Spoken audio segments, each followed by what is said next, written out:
All right, looks like we're live. So, good morning. Jesus Christ, morning, it sure as hell is. So, Saturday morning soapbox number 4. I guess it's a Sunday, Sunturday morning soapbox, more or less. Holy bloody hell, I'm friggin' sleepy as hell. So, obviously, the big thing on this podcast is going to be Captain Marvel's review. Right off the bat, that will be at the end because I want to set an end point to this show. So if you haven't seen the movie, you don't have to worry about coming into this halfway or having to skate around the time code to get to this. I will tell you ahead of time, if you haven't seen the movie, this is the point where you're done. I'll see you later, I guess, sort of deal. The Captain Marvel has fucked me up royally this morning because I watched the 10:30 show and I didn't get home till 1:30. Of course, it's daylight savings time, which means that it was actually 2:30 when I got home. Didn't fall asleep till what would be 3, and then at 7 o'clock in the morning, so only 4 hours after I went to bed finally. The winds are so bad here by the apartment, like everything's shaking, and my recycling bin was knocked all over the place. So I got cans hitting the balcony left and right, and I had to get up. And by that point, it's too late. And on top of that, I'm not a coffee drinker. I don't have like Coke or any sort of caffeine to keep me going. So I'm literally running off like fucking water and candy at this point. So, yeah, I'm a little tired. Long story short, I will say about Captain Marvel for anybody who hasn't seen the movie yet. I might as well start off with that. Metacritic has it listed as 65. That is about where I think the movie sits. You know, you could probably make a case that it could be like a good 7 out of 10, maybe a 7.5. I wouldn't go any higher than that. I don't think it's an 8. I don't think it's up there with the same films that I would normally put that high up. But it's a serviceable movie. And obviously when I get to the review, I'll get into a lot more about that. But first, I want to talk about something that's honestly like really depressing me from, you know, the many, many, many years that I've been watching him. We obviously recently heard from Alex Trebek of Jeopardy that he has stage 4 pancreatic cancer. And yeah, that's never good. I looked it up. Survival rate for 5 years is 3%. So that's not very good. He took it great in stride. He even made a really good joke where he's like, well, you guys don't really have to worry that much because I got 3 years left on my contract. So I at least got to finish that first. I'm like, oh, you son of a bitch. But man, like, I pretty much grew up with that guy. You know, even as a kid, not knowing the answers to basically any of the questions, I used to watch Jeopardy all the time. Same with Wheel of Fortune. Like those two shows back to back was like every evening for me before I went to bed. And, you know, eventually as I got older, being able to answer questions and it never left per se, but obviously I don't watch TV the way that I used to. So I haven't watched Jeopardy like religiously since I was probably in high school. But I mean, he's a legend, you know, in all fields, in the game show field, obviously in the television field. He used to be big on CBC back in the 60s and 70s as a broadcaster. And I mean, you take all the outside things, like, my God, Saturday Night Live is going to have to do one hell of a tribute if he does indeed pass in the next little while. I almost want them to go really far, like too far though. And I know they won't because obviously, you know, in these days we can't offend anybody. But I would love to see a zombie celebrity Jeopardy episode with like just Will Ferrell just caked up in zombie makeup as Alex Trebek. But I mean, that would probably be taken in bad taste. But I think they could do some really funny stuff with that, or even just like a dead celebrities Jeopardy sort of deal. I think you could do something really funny with that. Because, I mean, it also works in somewhat of a way because Burt Reynolds has also passed away. So you can still make the excuse to have Norm Macdonald show up and be all Turd Ferguson on all that kind of stuff. You can always make any sort of reason for Sean Connery to show up because he'd just be like, even in death, I can't let you go, Trebek. But, you know. Pink lemonade, fucking flavored water. That's the only thing keeping me up this morning. Jesus Christ. But yeah, it was definitely not the most pleasant news to hear earlier this week. And as someone, obviously, like I said, who grew up with him and someone who is, you know, idolized him as being one of our great Canadian exports, I guess. It's saddening. But I mean, the guy's in his 70s, I think. I'm going to quickly look up how old he is now because, I mean, it's very much like a lot of celebrities we've had recently that have passed away at like very late ages. Like, again, like obviously relating to Captain Marvel, there was a bit of a tribute to Stan Lee, and that was really nice. But at the end of the day, the guy was in his 90s when he passed. It's like it's not the kind of thing that's really depressing. So as I look up Wikipedia here, it says he's 78 years old. So it's like, look, the guy almost lived to 80. It's depressing to hear that he's probably going to be leaving us soon. But I mean, at the end of the day, like, we got a lot of years out of the man, and more years than we probably deserve. Same way with guys like Stephen Hawking, Stanley. Like, we got way more of these people than we ever deserved. And I don't think any of those guys are going to sit there and tell you that they didn't live great full lives. So it's one of those things where it's like, it's sad, but I'm also kind of holding myself back to be like, it's just nature. It's not like the guys. Well, it's not like the guys dying in an accident, young, like say a Paul Walker, or in a freak accident like Anton Yelchin did. You're not going to see stuff like that with guys like Trebek and stuff. I mean, he's dying essentially. Like, sure, it's cancer, but he's also going to be, if he doesn't make it to his 80s, like, he's going to be nearly 80 when he passes. So it's like, okay. I mean, we see guys die naturally in their 50s. So, getting to almost 80 is not that terrible either. So it still sucks, because I mean, you never want to see people leave, especially people that you idolize when you were little. But I mean, it's just, the way things are. And unfortunately, sometimes things have to go. I mean, I'm gonna have to accept that as I get older. There are a lot of people that I remember are going to be slowly disappearing. That's how it is. Speaking of things I'm worried about disappearing, Anthem, aka BioWare. At this point, I mean, I wasn't sure if I wanted to play the game to begin with. I always had a bit of a weird feeling about that game, and just based on most of the reviews from it, and now this whole thing about it bricking consoles, it's like, oh my God. I'm not worried that BioWare is going to get shut down, but I'm now starting to become aware of the possibility that it could be happening at some point. Obviously, Mass Effect Andromeda was terrible. Like, I tried to like it and couldn't. But, they still made a lot of great games. Like, they've made all the Mass Effect games before that. The Dragon Age games have mostly been pretty good. I mean, they could go back and make Knights of the Old Republic or even remaster, and people would be like, oh my God, this is what BioWare is again. But the last two games, man, like Andromeda, I figured, okay, well, it was just happenstance, They put it to a studio that had never made a game on its own before. It was a project that apparently got rebooted like halfway into its development, and a lot of stuff behind that. And now with Anthem, it's like they worked on this thing for 6 years. And while I believe that EA has a hand in this, because EA always has a hand in these fucking things, this is just telling me that either BioWare has lost its touch, or they just aren't cut out to make games in this generation anymore. Because the two games that we've seen now are pretty bad. And in the case of Anthem, I was saying to friends who are playing it, and they've pretty much stopped now because they're worried about the consoles breaking down. Not to mention that once you get to the end game, there's not much to do. And that's a really terrible thing to be if you're a massive online looter shooter, especially. But the one thing I said to them that I think is really telling is that this is a game that came out after several similar games have not only come out, but have had time to grow and either fester. And they've been able to see what's worked and what hasn't. So they've looked at an entire cycle of Destiny, the original Destiny, and they could have seen what worked and what didn't. And they proceeded to make similar, if not worse, mistakes that Destiny had already made.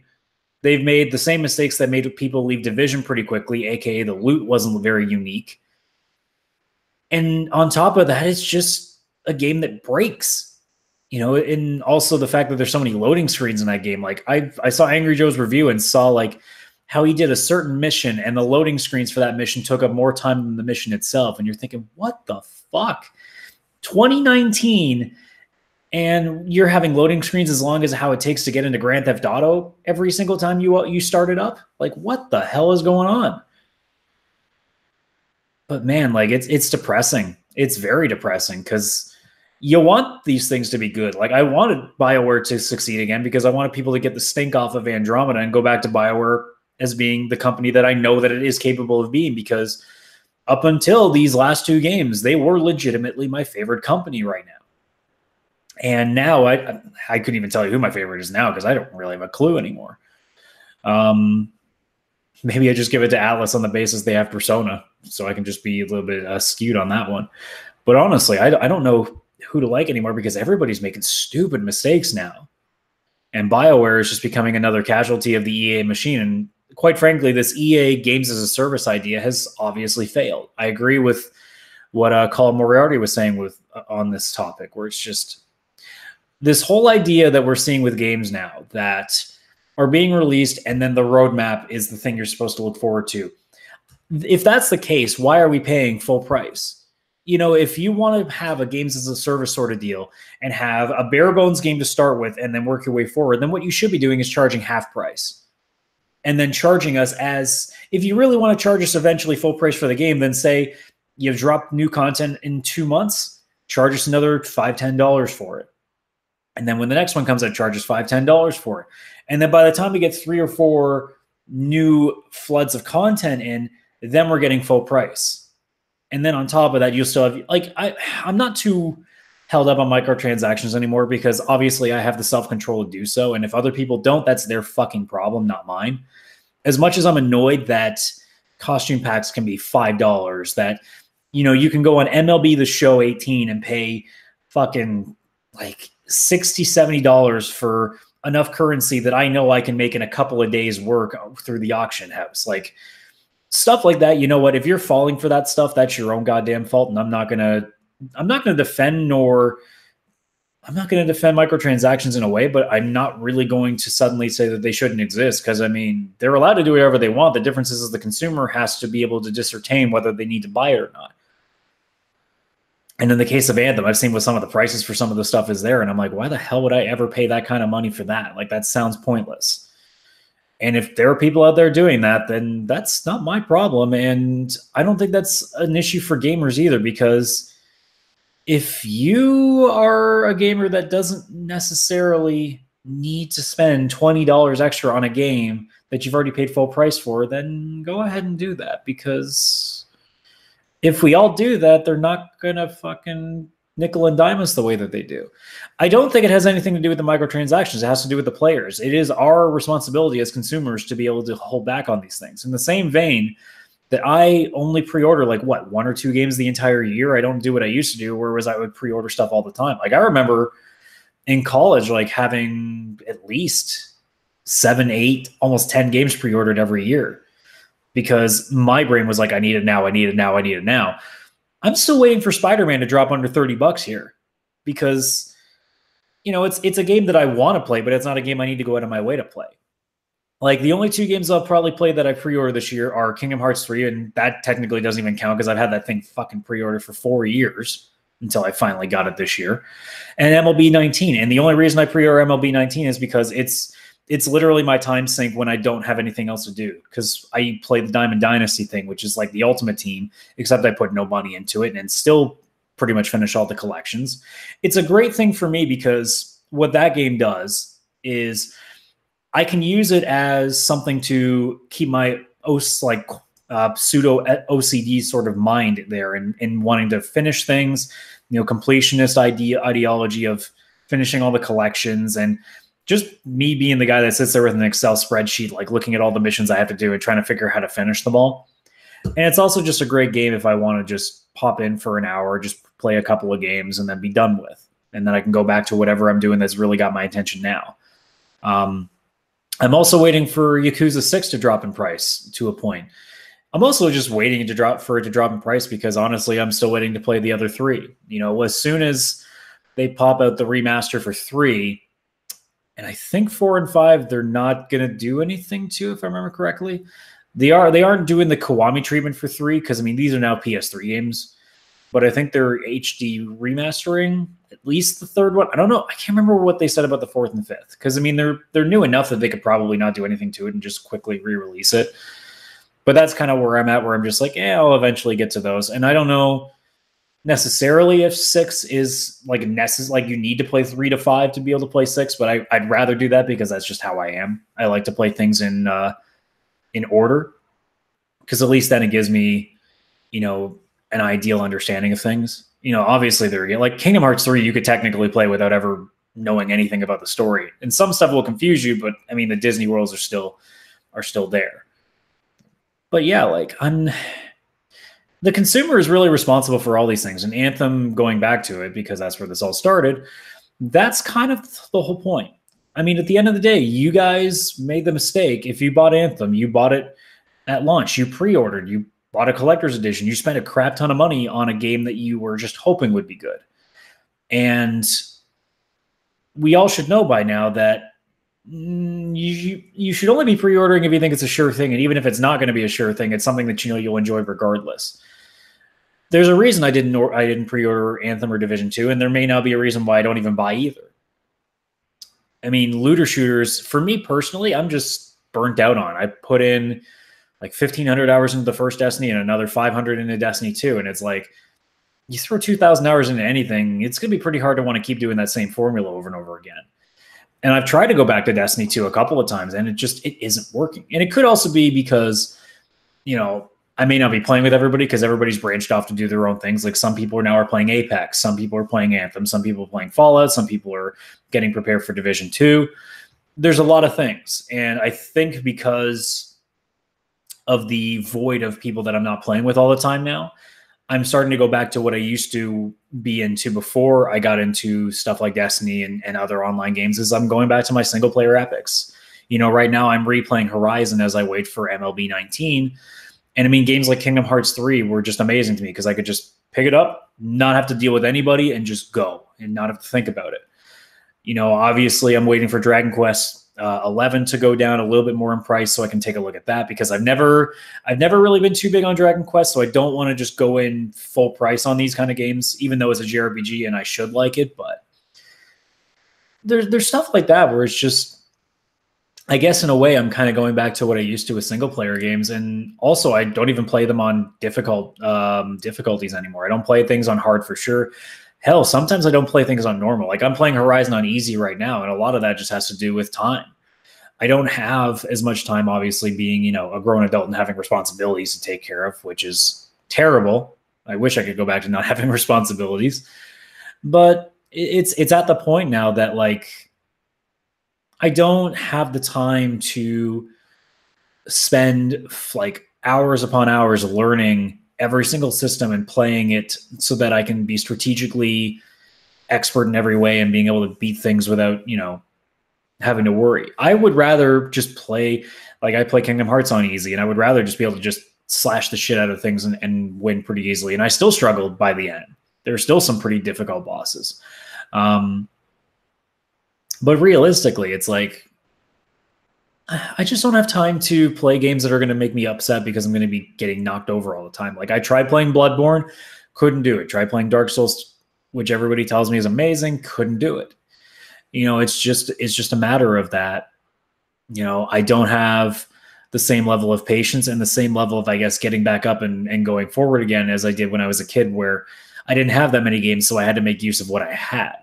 There's a lot of games that, like, I played way too much because there was nothing to it. Like I remember playing Final Fantasy X for the first time, and I didn't know how to use the sphere grid. I think I just plain ignored the tutorial, and I thought the sphere level was my level. And what happened is I would get beaten so many times, and I got so frustrated by it. But again, as a kid, it's like one of the few games that I was playing on PlayStation 2, so I just kept pushing through it. I got as far as the Calm Lands to that Stone Golem without properly using the sphere grid. I don't know how. I've tried to replicate that, and I can't do that. And I think, again, a large part of that is when you have all the time in the world and you want to make the use out of all the things you have, you find ways around it. And now it's at the point that I'll pick up a game, and if it's really difficult and I'm getting really annoyed, I'll drop it and do something else, because I'd rather have fun in the little bit of time that I have than to be pissed off because I'm already having to work. I work 10-hour shifts at work. I don't need to come home for the 3 hours that I have left in my day before I really should be sleeping and playing something that's going to make me angry. Because, I mean, I've already been spending my day either miserable or just lethargic, I guess. It's pointless to me. It's the same vein that, like, when I watch anime, I try to avoid the super serious stuff or the super depressing stuff, because it's like, dude, real life's depressing enough. I don't need to be able to put up with that shit anymore. I'd rather just watch comedies and just smile the entire time. But yeah, I mean, Anthem, going back to everything, it's just disappointing. I'm really disappointed that that game has turned out what it is because I look so highly of BioWare, or I should say looked so highly of BioWare. And while I don't think they're done yet, I think because of the E3 little thing they did for Dragon Age 4, I think they are probably going to get one more good kick at the can. I would love them for at least to do a proper Mass Effect game again, but I don't know if that's going to be in the cards anymore. And hell, like, just I don't know how the hell they haven't just tried to reboot Knights of the Old Republic, or at the very least, like, just remaster them and put them back out, because people would fucking eat those up. Especially with the fact that EA's Star Wars relationship has been so bad so far. To at least put those back into the library, I think people would be like, all right, okay, so we know that you guys at one point were capable of doing something. But I mean, right now, it's obviously not the case, right? So I don't think I have anything else to say on that, so I think I'll just move on to I guess something that's really been annoying me recently, because I've been reading either a lot of articles about it or reactions to these sort of things. So obviously, if you are a PS3 and Vita guy, you obviously know that, you know, they're not going to be doing free games for PS Plus for you guys anymore. And a lot of people all of a sudden are jumping up and being like, well, PS Plus is not a fucking good price then anymore because you shouldn't be doing this stuff, and it's only 2 games now. And I'm like, whoa. It's not just 2 games, first of all, because a lot of the times you get a couple extra indie titles on top of it. And I mean, at the end of the day, they're 2 free games. I mean, let's not forget that Games with Gold is 2 free games, I think. If it's not, it's 4, but I mean, most of those games are not that great. But I see all the time when they advertise it, there's 2 like big games that they put on it. Most of the time, it's about the same as PS Plus. You're like, okay, those are all right, I guess. And I mean, you pay for online with Xbox, and I think you pay online for Switch now, don't you? So I mean, it's like, I'm sorry that you guys don't think that everything is like Steam, but I mean, it's kind of one of those things that since consoles are so cheap compared to, you know, PC gaming in terms of all that sort of deal, you know, it's one of those things that's like, you know what, if I got to pay, like, what is it? Like, I think it's like $79 a year here. So in the math, it's like less than $8. It's like $7 a month. It's like, I pay more than that just to watch anime every month. It's like, I'm not that upset. But the idea of like, is 2 games enough? I'm like, I'll take 1 free game every month. I don't give a shit. Like, it could be literally the shittiest of shitty games. Like, they could give us just Star Wars Battlefront 2 every month, and I'd be like, well, it's a free game. Like, I think we're getting to the point as consumers that we're getting so spoiled that I think we're looking at the fact that 2 free games to us is like, oh, that's hard. Like, what the fuck? I want like 5 free games every month. Like, I'm paying this much. It's like, I don't really care that much. Like, the reactions that I've seen from people in terms of this story, I get if you're a PS3 and a Vita guy and you're not planning on upgrading, that would be a little annoying. Sure. That does kind of suck. And it is kind of weird that they would stop doing that. I figure if you're going to stop doing that, it should mean that you're not doing service on the console anymore.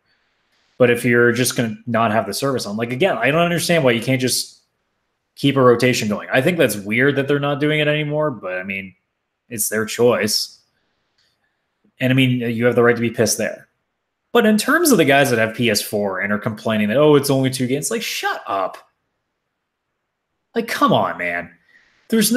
You're getting 2 free games. Like, what's the problem? I literally have gotten like a bunch of games on my list in the last, like, already this year, let alone. I got Hitman, I got For Honor, I've got Call of Duty Remastered. Like, I never thought that game would be on for free, and now I can play that. And speaking of games that's great to pop in for 30 minutes to an hour, that's it right there. I literally played 2 matches for the first time in fuck knows how long I've played that game. Loved it.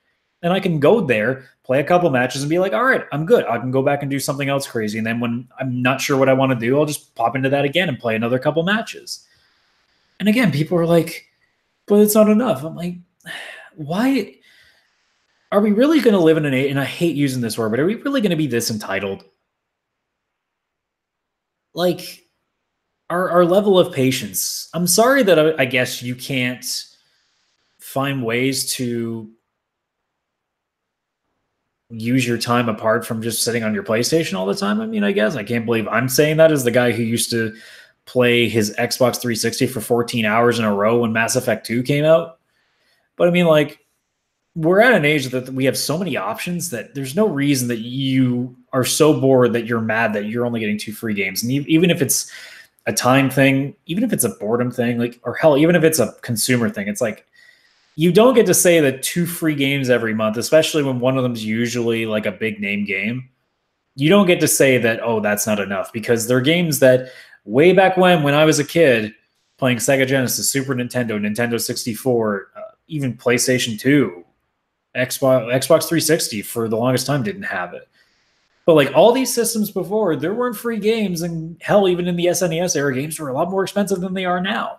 We're actually fortunate that we're still paying the price that we do full price for games, because I think if companies get their way, we're going to start seeing games go up in price, because that price has been unchanged this entire way through, and the budgets are becoming higher. Now, that also can be a problem for the developer and not us or the publisher, because if you're going to spend as much as some people do on advertising, that's your own goddamn fault. Like stuff like the Spider-Man bus wraps. Like I looked at that, like the New York bus that was completely like red, and I'm like, dude, that's stupid. Like that's just a waste of money. Like for fuck's sakes, here's an idea. If you want to do something like that with your fucking video game, pay your employees better. There, that solves that problem. But I mean, in all, like 2 free games a month to me, like even if it was just 2 and not counting any little indie things or whatever, I don't care. Like it's not, I don't see why it's an issue. I think it's just another case of people being like, I'm bored and I need something to yell at. Oh, there's a story that I'm somewhat a little worried about, I guess. So I'm going to go into rage mode again. I don't get it. It's a non-story in the same vein that a lot of things are non-stories these days. So what are we at? We are at what, like just about half an hour. So yeah, it's probably about the time. So Captain Marvel review is coming. So I will say it once and I will give you a countdown. But from this point on, if you do not want to hear spoilers for the movie, I will be doing spoilers for this film, because this isn't a game review like Kingdom Hearts 3 was last week. I can figure out ways to not spoil Kingdom Hearts 3 while reviewing it.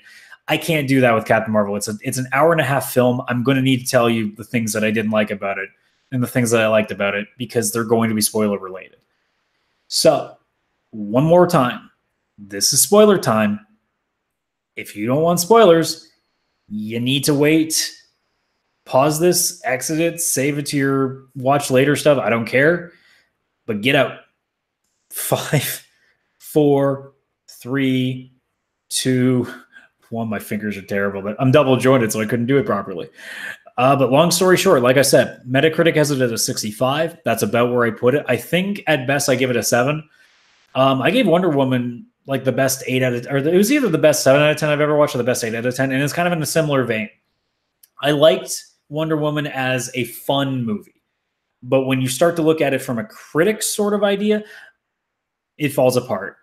And Captain Marvel, in a way, falls apart in that aspect as well. I enjoyed the movie. I left smiling and I had fun, but I can't help myself but nitpick a lot of stuff. Now, before I talk about the movie itself, I have to talk about all this bullshit fucking controversy thing going on. So this, I at first glance, I got really annoyed when I saw the thing about Brie Larson talking about, say, like, she doesn't need white men to tell her, you know, like that comment that people pull up on her saying, like, I don't need a 40-year-old white man to tell me what they thought about A Wrinkle in Time, which even if it really wasn't made for them, it's like, just to say that, it's like, why are you even having to say that in the first place? That's already annoying. And then the idea that she was trying to get less white men at the press junkets, and her claim was like, no, I just want more seats. I don't want to take seats away. Well, at the end of the day, you're not like, there's only so many seats. Metaphorically speaking, like, not everybody's going to suddenly send a second person, because now that's the second person they got to pay. So you're not necessarily getting more seats. So the reality is you may have to nix a few white guys. And not regardless of whether she actually hates like white guys or not is inconsequential. It's just the commentary is like, we're in this like state of society where people are just getting so annoyed by everything. Why would you ever try to start sending stuff out like that? It was the same deal with the idiots that were trying to get white people to not go to the theater during Black Panther's first screenings. Michael B. Jordan did it perfectly. He said, I'm pro-Black, but that doesn't mean I'm anti-white. You know, it just means that I'm proud of where I come from, and I want to support that. he handled that just fine. And then the stuff with Brie Larson has not been handled well at all, which is unique for Marvel because Marvel's usually been pretty good at avoiding this shit.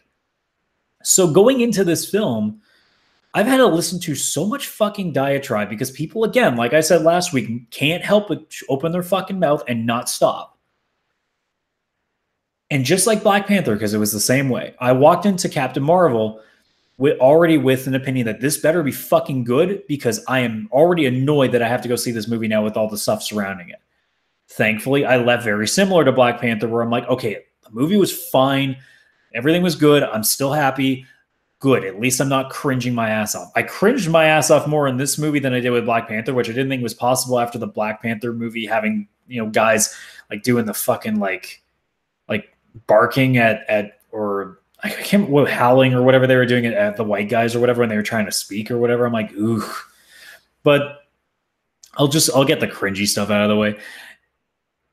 You can make girl power movies without the over the top nonsense. Like there was the one guy in the motorcycle that's like, "Give me a smile, honey," and I'm like, guys, I know that there are people that do this, but we don't need to go out of our way to be like, see, men hate women, men are so misogynistic. And the whole thing with the army and them saying like, oh, you can't do this, you can't do this.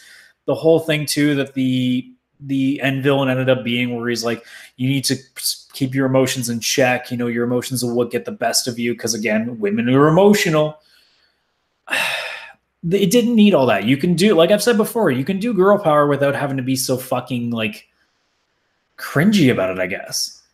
I mean, the first half of the movie was really difficult. Like this is the one thing that really takes away the points for this film is that the first half of the movie is a fucking clusterfuck. The story bounces all over the place. The first 2 minutes of the film are fucking confusing if you have no idea what you walked into. It starts off with a really quick dream sequence and then plops you into like the Kree homeworld. And you're like, what? And that's my reaction. I'm like, I don't know what the hell is going on because I'm not that familiar with the source material. So I'm just like, okay, can you give me a little bit of a better like walk in here? Like I'm really fucking confused right now. And still was for most of it. And from what I understand, like they completely twisted things around because I think the Skrull in the actual comics are the villains and they change it around in this film. But I'll get to that point obviously later on. But like I said, the beginning is full of like messy story pieces being like clusterfuck put together in some weird mishmash. Like I got into a bit of a mental whirlwind watching the first like 30 minutes especially. And then once things kind of started moving forward into a consistent plot, I'm like, okay, now we're good. And that's what I said to my friends when we all left the movie. There was like about eight of us there. And we all kind of agreed that like the first bit was a mess. And then the second that they started focusing on her trying to find Lawson, once they got that established and moved on, everything was fine again. And we were getting a lot better. But the first 30 minutes is just a fucking mess. And if some people walked out on that part, I wouldn't blame them because I'd be confused as hell. But I mean, there were still a few jokes here and there, and it was fine. A lot of like really cringy, like I wouldn't call it anti-men, but it's just more along the lines of like, dude, we get it. There are men that catcall and there are men that say stupid shit, but it's like, dude, you didn't need to shove her face in it. That's all I thought. I think they could have, if they did it just once, I'd been like, all right, fine. But it was continuous. Like every couple of minutes, they'd throw something out there for the first little bit. And then finally, once you get to the main story, it was definitely a lot better.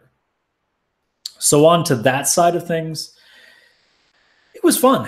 It was definitely a lot more fun once things settled in. I was a little put off by young Samuel L. Jackson as Nick Fury, and I can't remember what the guy's name who plays Coulson is. That those two are a little bit weird. In terms of the overall actors, I don't think anybody actually stood out apart from Nick Fury. I think everybody else kind of struggled to really put themselves in, and that's part of what I worried about with Brie Larson, because I've seen Brie Larson in various movies. I didn't think that she was going to be a great fit, but I think they obviously picked her over, like, there were people that were saying, oh my god, what's her name? I think it's the girl from House of Cards. I just can't think of her name right now. But obviously they want somebody that can play this character for at least 10 years, so they got somebody younger like Brie Larson is. And again, I don't mind Brie Larson. Like, until these comments, I actually really like Brie Larson. And now it's more just like, Okay, so you're just gonna do the same shit that they do. I can still watch her movies and be okay with it, but it's like, okay, but now you're the kind of person that I don't respect as much as I used to. But she was fine, I guess. Like I saw people say that she's like completely emotionless and whatever. I didn't get that at all. I don't see that argument. Um, but I also didn't think that she killed it in the way that, like, obviously a lot of people have killed roles. Like Chris Evans is a fantastic Captain America. Robert Downey Jr. is fucking Tony Stark. Scarlett Johansson as Black Widow has absolutely nailed that. It's in the same vein that I struggled with Black Panther. I said that in my review there, where I really struggled to get behind T'Challa because I felt like he was being, a bit of a spoiled brat. And in fact, looking back at it, I didn't notice it at first because I wasn't thinking about it, but he was an ethno-nationalist in that movie. So it's like, man, like I have a really, like, I know that Warmonger is also a dangerous prick too, but he did things fair and square in that movie.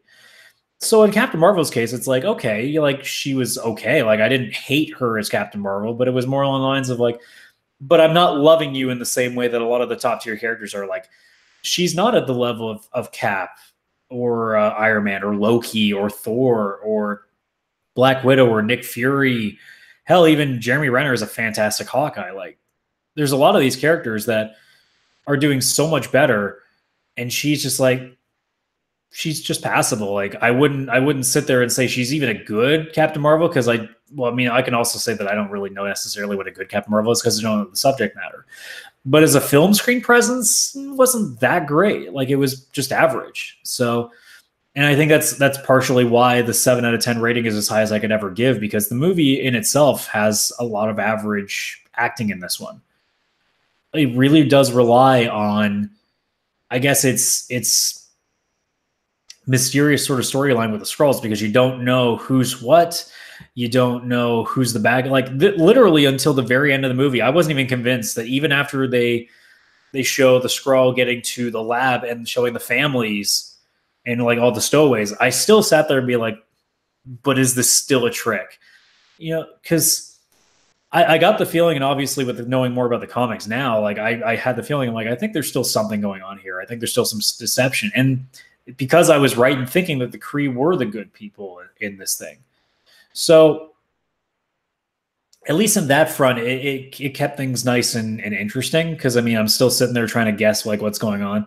Obviously, like I knew right away, like certain people that were the Skrulls and whatever else. Like I knew right away before they even revealed that the boss man in Shield was taken over. I got that.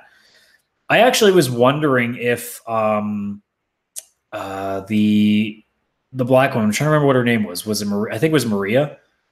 Where at one point she says, oh, and you can shoot fire fists or whatever. And I sat there and be like, you haven't seen her do that. Like you haven't seen her shoot fire fists. Like you've seen her heat up the kettle, but they never actually saw her shoot them from what I saw. So my brain was like, how do they know that you can shoot with those hands though? So I was half sitting there being like, okay, maybe she's one of them somehow, and that's going to be their big turn. But it didn't end up going that way.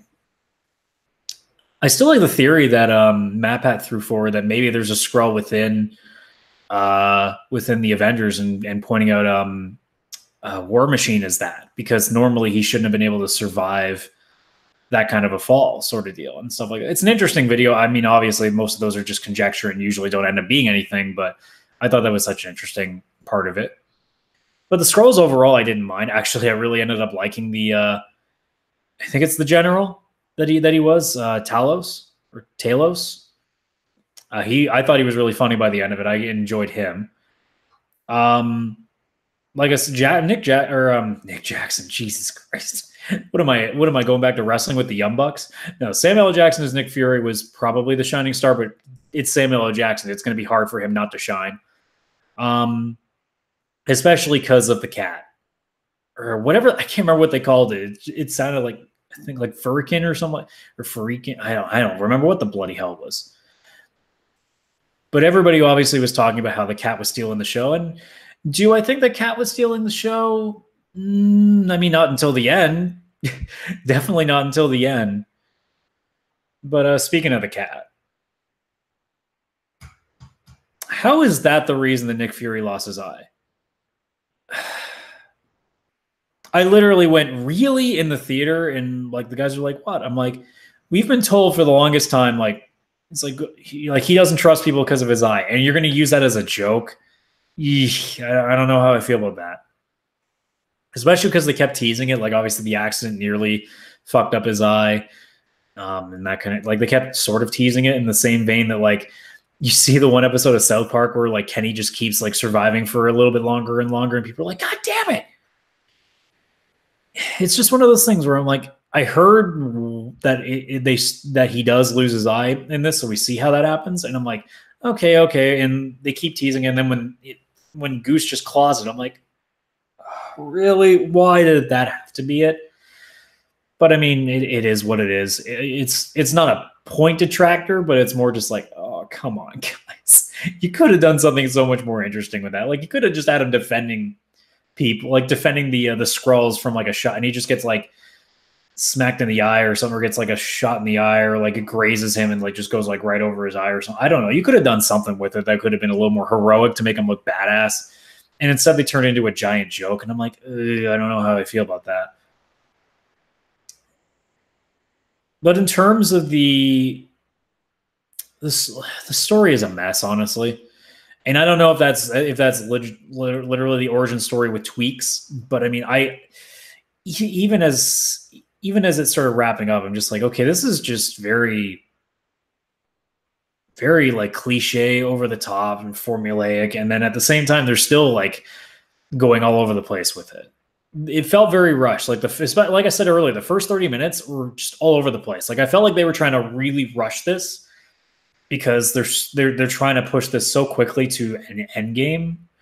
And I'm like, man, like there is not enough time. I even said after the movie that I think it's almost to a detriment that Captain Marvel came out after Infinity War, because now they had to really rush Captain Marvel in so they could explain her showing up in Endgame, which is what the end credit scene was, where literally they're looking at the transponder and she finally shows up and just asks, "Where's Fury?" That's it. So, I mean, we're obviously prepared for Endgame, and thankfully it's not that far away, if I remember correctly. I think it's in May. Oh, it's early April. Perfect. Well, we only got, about a month and a half to wait on that. So thankfully, the bridge is good. But I mean, it does, like I said, it does feel like they almost rushed the movie out just to get it in time before Endgame came out. And it kind of shows, because I mean, again, I think they could have done a little more work on the story. There's a lot of stuff that's just kind of all over the place. But in the end, it at least comes to a sort of ending, I guess. I mean, nobody gets truly defeated and killed. There's a little bit of the Ronan the Accuser stuff that leads into Guardians later down the road, because obviously this movie takes place in the 90s rather than the modern day. But all in all, like I felt fine when I left. But I mean, I looked at the guys and said, okay, but I mean, I can nitpick a lot out of this movie, because there's just a lot of things that weren't that great. The music choices also were terrible. I didn't like a lot. Like I like a lot of the songs that are in it, but I didn't like the placement. Like especially "No Doubt's Just a Girl" during one of the major fight scenes. I'm like, this is not fitting at all. And again, it goes back to that thing of like, you're trying to act like women can do everything, but you have to point out with even a song that she's just a girl. And I'm like, you could have done so much better. Like you could have done "Bad Reputation" by Joan Jett, and that would have been a really badass girl power song. That would have done great. I know it's not 90s, but I mean, who really cares? Like, did it have to always be 90 music? I mean, Nirvana's "Come As You Are" plays when she finds herself and becomes Captain Marvel. I'm like, man, some of these choices just aren't fitting. Like, it seems more like they were just trying to base it off titles and not the actual feelings of things. Like, I'm like, this is kind of strange. So it could have done better. I mean, Guardians of the Galaxy, you can work with the cheesy songs because the movie's cheesy. Captain Marvel was still kind of trying to play off the girl power thing, which means you kind of want to at least take a little more time to think about what stuff you put in there. And they seemingly just kind of went with whatever they felt like, and it didn't quite work out the way that I think it should have. But I mean, it is what it is. All in all, though, like I said, the movie's fine. It's fine. Like, am I going to go out there and tell you that it's really good? No. The story's all over the place. I honestly, I like the idea that the Kree were the bad guys in this one, and there was an interesting twist on things. Now, especially now that I know a little bit more about the subject matter, but it still is very haphazardly put together. There's not really a flow to it that I really got behind. I was more having fun with the movie rather than being enthralled in it. It's more a movie that relies on the funnier side of Marvel movies than it does. Like, you're not going to get the sense out of this movie in the serious side like you would with a Captain America movie. You're going to get more the funny side of things. I really hope that horn honk just didn't go over. I hear things way too loud in this apartment, so I worry that it gets loud. But I mean, you're getting more of the funnier stuff with things like Guardians of the Galaxy and like even a Deadpool per se. So if you're looking for just a fun movie, Captain Marvel is going to do fine. You're going to be okay with it.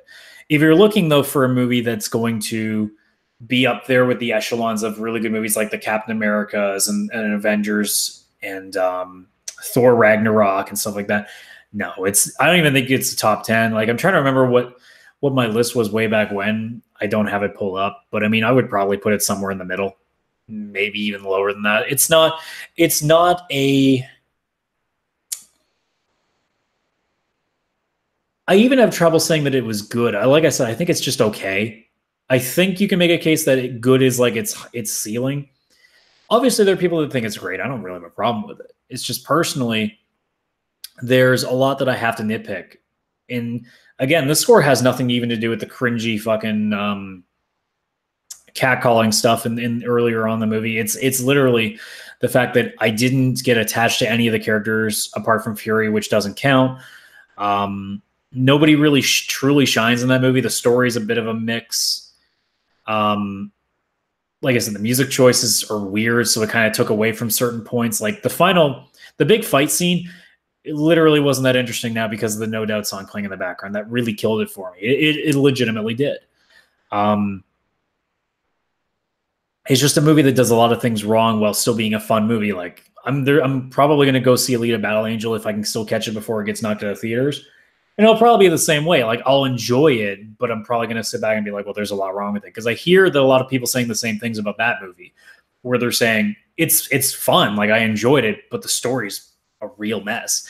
And that's kind of how I feel about things here. Like, the story's a little bit weird, and a lot of it just felt like either people, no, I wouldn't say they weren't giving their best performance. I'd just say they weren't giving the best performance.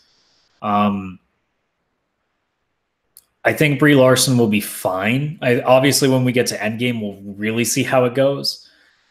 But on her own, it didn't go as well as I think a lot of people hoped.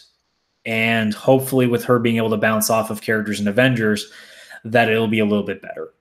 And the important part is now that we have that movie out of the way, we're all set in about a month and a half for what is essentially the end of this MCU. I don't know what they're going to do with it afterwards. Actually, let's pull this up now before we go and see what we're going to be at. And now I just saw a picture of Stan Lee, so that's something I need to finish this off with. So that's what I'll finish off with, is talk about a little bit with Stan Lee. But let's see what the films are looking like they're going to be. So right now we have Avengers Endgame for April, and the only other one that is guaranteed seems to be the next Spider-Man, which is in July, and I think it would still be an in-between thing.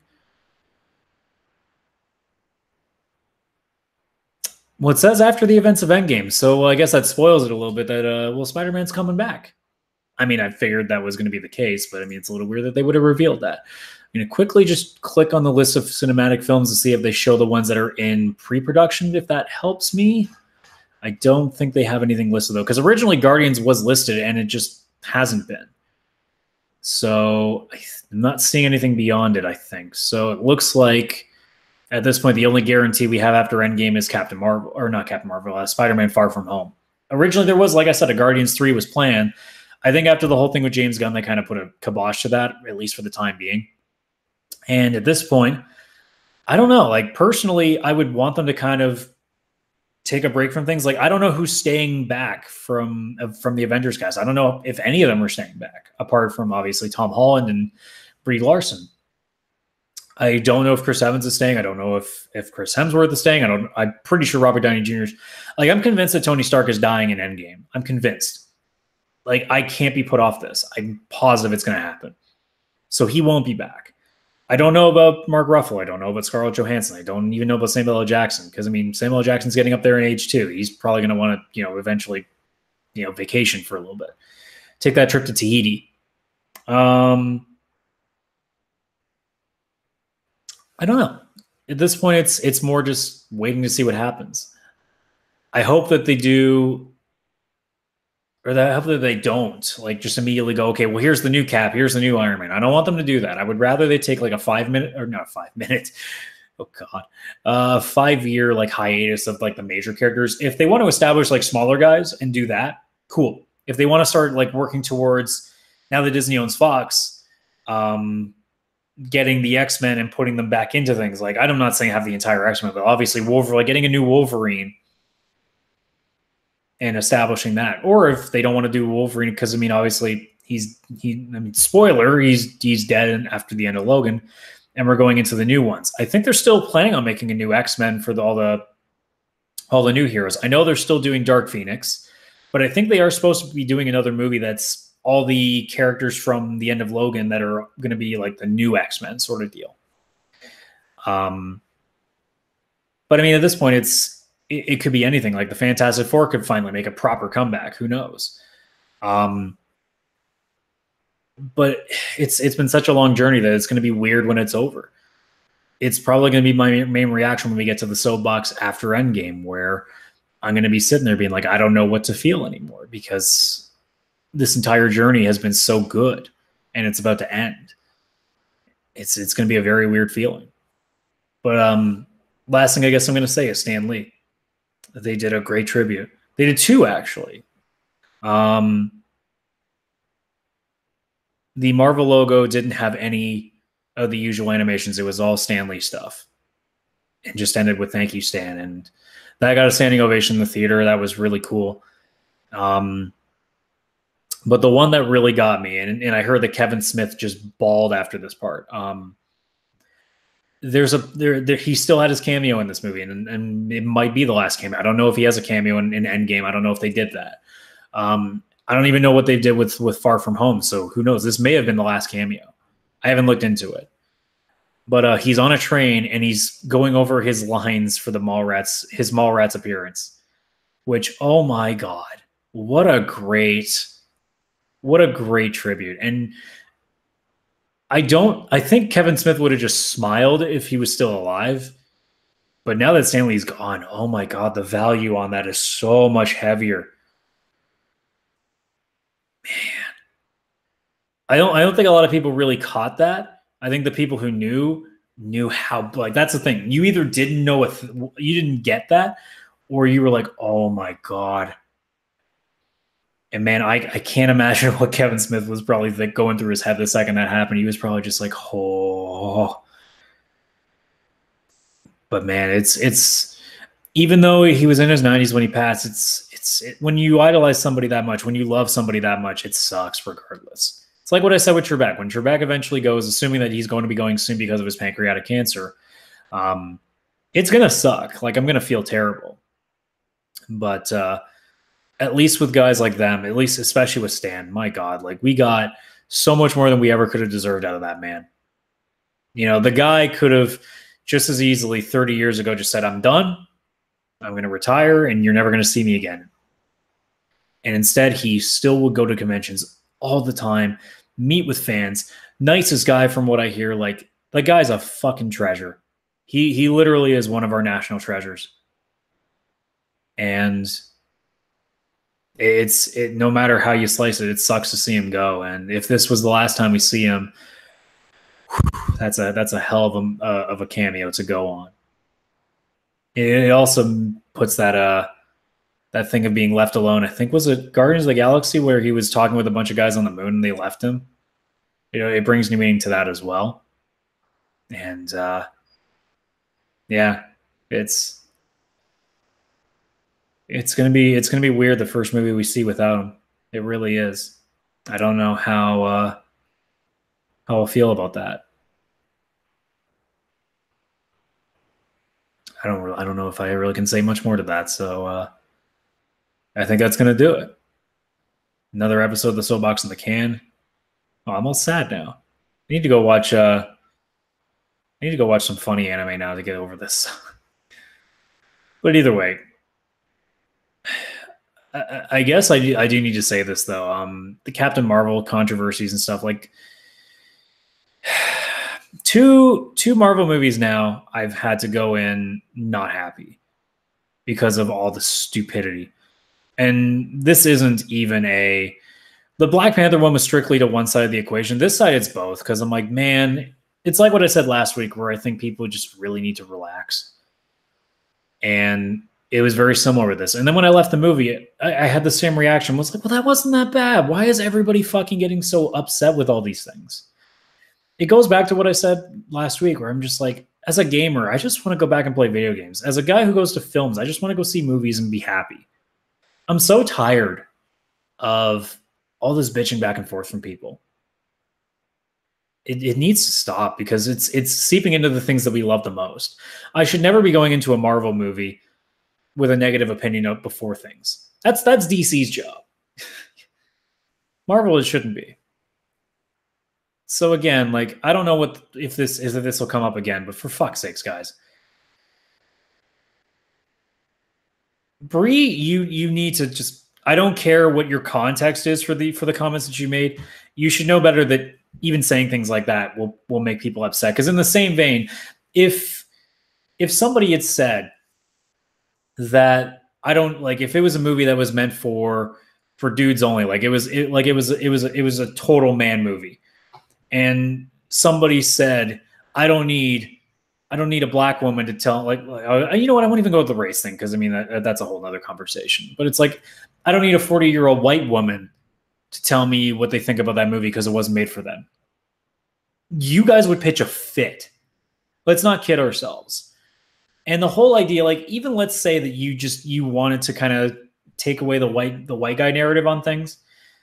Well, I hate to tell you, but the white guy crowd is probably what's going to make you a hell of a lot of money. So you might not want to annoy them that much. I mean, you shouldn't annoy anybody. But I mean, what do you think? Like, let's be honest, guys. What do you think of when you think of a nerd, like a comic book nerd? You're thinking comic book guy from Simpsons, like a fat white dude, who's just like, worst movie ever. Like, that's what you're thinking of. That's the stereotype you think of. You don't think, when you think of a comic book nerd, you don't think of a black woman. You don't think of a Latino guy. You don't, like, you think white dude. You think usually you think fat white dude too. You think of a neckbeard, right? Don't tell me I'm wrong. I know that that's what the stereotype is. So knowing that, you got to figure that that's probably your biggest fan base. So why are you trying to take that out? And the other, like, all the other little things. Like, I remember seeing just before the show that they were talking about how Kevin Feige hasn't, this is the first, like, he made sure that this was the first movie his daughter had seen. Like, she was really looking forward to, because she's never seen a Marvel movie before. I'm like, I really hope that's not true, unless your daughter's like 5. Because, like, let's say your daughter's like almost 10 years old. Why the hell haven't you taken her to a movie yet? Like, come on, there's so many good movies. Why would you do that? Like, it's the same thing when you see the tweets of, like, people being like, I was in the store the other day and my daughter was like, why are women so behind in the workforce? I'm like, you're lying. You're straight up lying. So there's that side. On the other side, Jesus Christ, guys, like, to my own people, apparently, because my group of people is the problem. When Brie Larson goes out and says the things she said, can we not, like, get way too fucking uptight about it? Because I saw those comments and I just my reaction was, well, that's kind of stupid. But I didn't immediately go to Twitter and be like, this is fucking ridiculous. She's a fucking anti-male head. This is going to be a fucking SJW movie. Marvel's going woke, guys. Marvel is not going woke, guys. They will make money no matter what the fuck they do right now. They can make a shitty Howard the Duck movie. They will fucking fork in $500 million in the box office. Don't kid yourselves. So the left needs to stop whining. The right needs to stop whining. Or even the anti-left, if you really want to go that far. Everybody needs to stop fucking whining about everything. For God's sakes, can we not get too butthurt about everything too? Like, I just wanted to enjoy that fucking movie. And when I saw the trailer, I'm like, okay, it's fine. We'll go see that movie because it's a Marvel movie. I want to see it. Like it was the same with the Black Panther trailer. I looked at that trailer, I'm like, yeah, it's all right. It wasn't the same way that, like, hell, even the Avengers Endgame trailers, I'm like, okay, it's okay. Like, I'm already going to see it no matter what, and it's going to be great. But the trailers weren't really doing that much. Now it's like, now there's all this other fucking bullshit I got to read, and people are like, well, just avoid it. If it was that easy, I wouldn't be doing it. It's not as easy as people make it sound like. The only way I can not see that stuff is to literally be on no social media, which I would love to do. Like, believe me, I would love to never have to look at YouTube, Twitter, or anything like that ever again. But honestly, it's better than watching the fucking news. You know, I get my news from YouTube now most of the time because I can't trust any networks to do this shit. But either way, like, fuck's sakes, man. Can we stop doing the anti-white male comments? And then can the white males also not get so goddamn butthurt over it too? Like, Jesus Christ. If one's doing the other, like, ignore it. Ignore it. Because instead, now I got to look. Now every time I go watch a movie now, I've got to hear the fucking back and forth. And now I got to talk about it because I gotta fucking vent about it because I need to get it out of my system. Otherwise, it's going to be festering. And the last thing I need to do is have shit like that festering. It's already useless enough as it is. So as much as I wanted to end on Stan Lee, I can't help myself and being a little irritated because that movie should have been so much more enjoyable to start with. And I still probably would have critiqued it the same way, but it's not helping when we're doing stuff like this all the time.